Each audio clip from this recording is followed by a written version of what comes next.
okay in the beginning, but then he moves into the Longwood house, which is a horrible place to live for multiple reasons we can talk about. And he becomes progressively very depressed. And then, of course, the cancer comes, which is gonna, kill him. I'm afraid he was not poisoned. Yeah. The Why would evidence is. anybody poison him at that time, basically? Yeah, yeah. I mean, I hear the conspiracies that, he was costing so much money.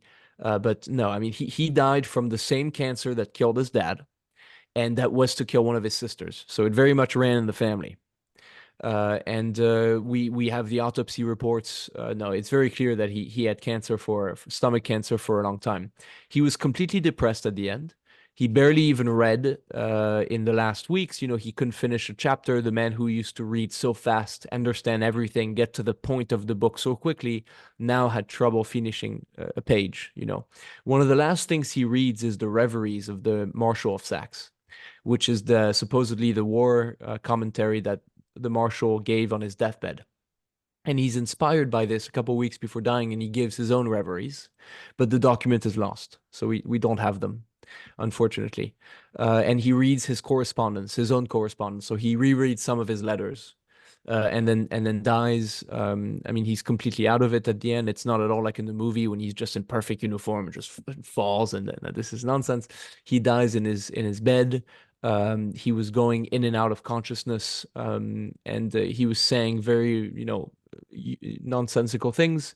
It's true that he said that the last words were France Army Josephine, but a couple days before that, when he's in a reverie, sort of in and out of consciousness, he says something very interesting. He says, "I leave to my son my property in Corsica."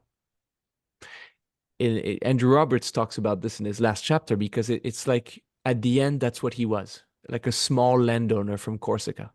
And in his final moments, he goes back to that.